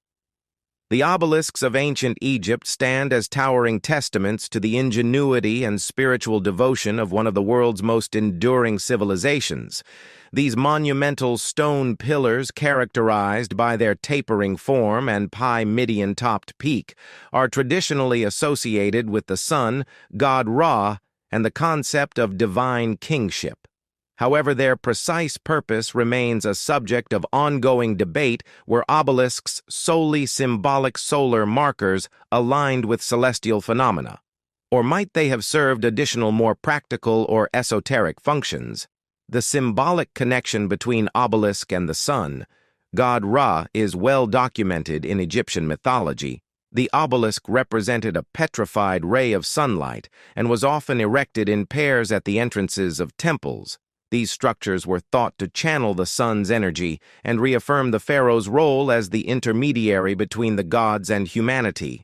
The pyramidon, at the apex of each obelisk, was tile-ly gilded or covered in electrum, allowing it to reflect sunlight brilliantly and enhance its symbolic association with Ra. One of the earliest known obelisks is the Heliopolis obelisk attributed to Pharaoh Senet. The first of the Middle Kingdom Heliopolis, a major religious center dedicated to Ra, served as a focal point for solar worship, and the placement of obelisks in this sacred city underscores their connection to the sun, yet beyond their religious significance. Obelisks were also marvels of engineering carved from single blocks of granite, typically sourced from the quarries of Aswan. Transporting and directing these colossal monuments required advanced knowledge of physics and logistics, reflecting the Egyptians' mastery of construction techniques. Some scholars argue that obelisks functioned as solar markers, aligned with celestial events such as solstices and equinoxes. Their vertical form and precise placement may have allowed ancient Egyptians to track the movement of the sun and chart agricultural cycles. In this context, obelisks could be seen as both spiritual and practical tools, bridging the realms of the divine and the mundane. The shadow cast by an obelisk might have served as a sundial, providing a means of measuring time or signaling seasonal changes, critical for agricultural planning. More speculative theories propose that obelisks might have been ancient energy conductors or devices of a more esoteric nature. Proponents of these ideas often draw parallels between the electromagnetic properties of granite and the pyramidon reflective materials, suggesting that obelisks could have harnessed or amplified natural energy, while these theories lack empirical evidence. They highlight the enduring fascination with the possibility that ancient civilizations possess knowledge or technologies now lost to history. Another perspective can consider obelisks as symbols of eternal life and resurrection. The Egyptians believed that the pyramidon-pointed shape facilitated a connection between the earthly and divine realms, guiding the soul of the deceased toward the heavens. This interpretation aligns with the broader architectural and artistic themes of ancient Egypt, where structures and symbols were often imbued with layered meanings that intertwined the physical and metaphysical. The relocation of many obelisks to Rome and other parts of the world during the Roman Empire further complicates our understanding of their original context. The Romans, enamored with Egyptian culture, transported obelisks as trophies of conquest and re-erected them in their cities, often repurposing their symbolism to align with Roman ideals. Today, obelisks stand in prominent locations such as St. Peter's Square in Vatican City and the Place de la Concorde in Paris, testifying to their enduring allure and the layers of meaning attributed to them over centuries. Recent technological advancements have enabled archaeologists to study obelisks with greater precision, shedding light on their construction methods and potential alignments. Ground-penetrating radar 3D modeling and material analysis offer insights into the tools and techniques used by ancient Egyptians. While astronomical studies explore the possibility of intentional alignments with celestial events, these approaches continue to refine our understanding of the multifaceted roles obelisks may have played. Despite these advancements, the true purpose of obelisks remains elusive. Inviting speculation and interpretation were primarily religious symbols, celebrating the sun god and the pharaoh's divine authority. Did they serve as practical tools for marking time and space, integrating spirituality with agricultural and civic life? Or might they have encapsulated knowledge that hinting at a deeper understanding of the natural world? The enduring mystery of obelisks underscores their significance as both cultural artifacts and symbols of human aspiration. These towering monuments bridging earth and sky invite us to ponder the ingenuity and beliefs of the civilization that created them. Whether seen as solar markers, conduits of divine energy, or expressions of eternal life, obelisks continue to inspire awe and curiosity, standing as enduring legacies of ancient Egypt's quest to harmonize the mortal and the eternal. Obelisks also served as markers of royal achievement and power, their inscriptions often commemorating significant events or glorifying the reigns of the pharaohs who commissioned them. By inscribing in these monoliths with hieroglyphic texts, rulers could immortalize their deeds and solidify their legacy. The narratives carved into obelisks also served as public declarations of divine favor, reinforcing the pharaoh's authority as chosen by the gods. These inscriptions provide modern scholars with valuable insights into the political and religious dynamics of ancient Egypt. Their association with monumental temple complexes further emphasizes their significance. Obelisks were typically placed at the entrances of temples, framing the sacred spaces within and creating a sense of grandeur. Their towering presence drew the eyes upward, symbolically connecting the terrestrial and celestial realms. This architectural strategy reinforced the spiritual atmosphere of the temple precincts and underscored the central role of religion in Egyptian society. The logistical challenges of constructing and erecting obelisks highlight the sophistication of ancient Egyptian engineering. The granite used to carve these structures was quarried hundreds of kilometers away in Aswan and transported along the Nile River. The precise methods used to shape, transport, and raise these monoliths remain a topic of study and admiration. Experimental archaeology has sought to replicate these processes, providing insights into the tools and techniques employed by ancient workers. The unfinished obelisk at Aswan, still lying in its quarry bed, offers a unique glimpse into the obelisk construction process. This massive monument, abandoned due to cracks in the granite, reveals the methods used to carve these structures directly from the bedrock. Its sheer size, estimated to weigh over 1,000 tons, underscores the ambition and technical prowess of the builders, while its incomplete state serves as a testament to the challenges they faced. In addition to their religious and symbolic roles, obelisks may have played a practical role in navigation. Their towering heights and distinctive shapes made them visible landmarks in the landscape, potentially aiding travelers and river navigators. Positioned near temples and important urban centers, obelisks could have served as guideposts, reinforcing their presence as markers of both sacred and secular significance. The Kantian fascination with obelisks reflects their timeless appeal and the layers of meaning they embody as enduring symbols of ancient Egypt. They bridge the gap between the past and present, inviting us to explore the intersection of art, science, religion, and human ambition. Whether viewed through the lens of history, archaeology, or cultural symbolism, obelisks remain profound expressions of humanity's quest to understand and connect with the cosmos. Chapter 14. The alignment of the pyramids. The Great Pyramids of Giza, among the most iconic monuments of ancient Egypt, are renowned not only for their immense scale and architectural grandeur, but also for their extraordinary alignment with the cardinal points. The precision of this alignment with the pyramids oriented almost perfectly to true north, southeast, and west has puzzled and fascinated researchers for centuries. How did the ancient Egyptians achieve such remarkable accuracy? Theories range from the use of advanced surveying tools to sophisticated astronomical observations, each offering insights into the ingenuity of this ancient civilization. The cardinal alignment of the pyramids is particularly striking given the lack of modern technology available to the ancient Egyptians. The Great Pyramid of Khufu, for instance, is aligned to within a fraction of a degree of true north, a level of precision that rivals or exceeds many modern constructions. This feat suggests a deep understanding of geometry, astronomy, and engineering. One widely accepted theory posits that the Egyptians relied on astronomical observations to achieve this precision by tracking the movements of celestial bodies, such as the stars and the sun. They could determine the cardinal directions with remarkable accuracy. One proposed method involves the use of the circumpolar stars that never set below the horizon and are visible throughout the night by observing the rotation of these stars around the celestial pole.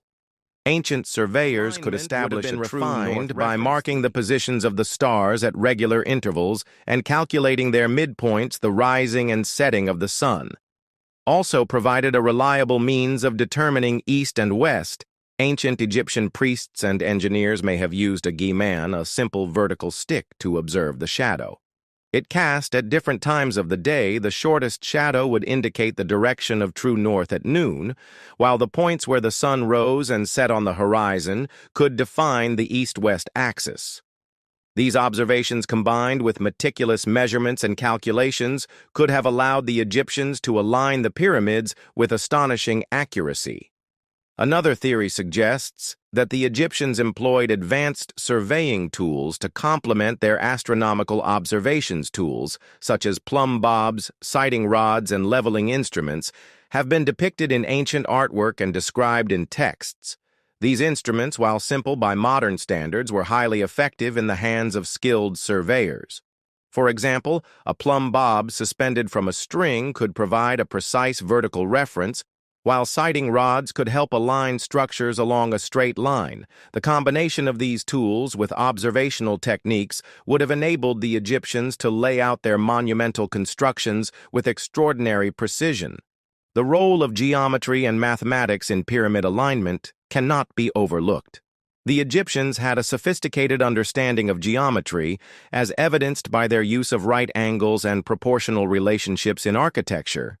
The layout of the pyramids likely involved the establishment of a baseline and the use of geometric principles to divide the site into precise quadrants. The accuracy of this process would have depended on the expertise of the surveyors and their ability to maintain consistency across large distances. One intriguing possibility is that the alignment of the pyramids also reflects religious or symbolic considerations. The orientation toward true north may have been intended to connect the pyramids with the celestial realm, aligning them with the imperishable stars that represent ended eternity and the afterlife in Egyptian cosmology. This alignment would have reinforced the pyramids' role as gateways to the divine, linking the earthly and celestial worlds. Despite the compelling evidence for astronomical and surveying methods, some researchers have proposed alternative explanations. These include the possibility that the Egyptians used magnetic compasses or other advanced instruments now lost to history. However, there is no direct evidence to support these claims, and they remain speculative. The precision of the pyramid's alignment also raises broader questions about the organization and resources of ancient Egyptian society. Achieving such accuracy would have required not only technical knowledge, but also a highly coordinated workforce and efficient communication among planners, surveyors, and builders. The construction of the pyramids reflects the remarkable administrative and logistical capabilities of the Old Kingdom, showcasing the ability of this ancient civilization to mobilize resources and talent on an unprecedented scale. Modern studies using satellite imagery, GPS, and other advanced tech and technologies have confirmed the accuracy of the pyramids' alignment. Further highlighting the achievements of their builders, these studies also provide new opportunities to explore how the Egyptians might have refined their techniques over time, adapting and improving their methods with each successive project. Ultimately, the alignment of the pyramids remains a testament to the ingenuity and ambition of ancient Egypt, whether achieved through careful observation of the stars, the use of surveying tools, or a combination of methods. The precision of their orientation reflects a deep connection between the physical and spiritual worlds. It invites us to marvel at the achievements of a civilization that thousands of years ago reached for the heavens and left behind monuments that continue to inspire wonder and admiration today. Please subscribe our channel and hit the like button for more interesting videos.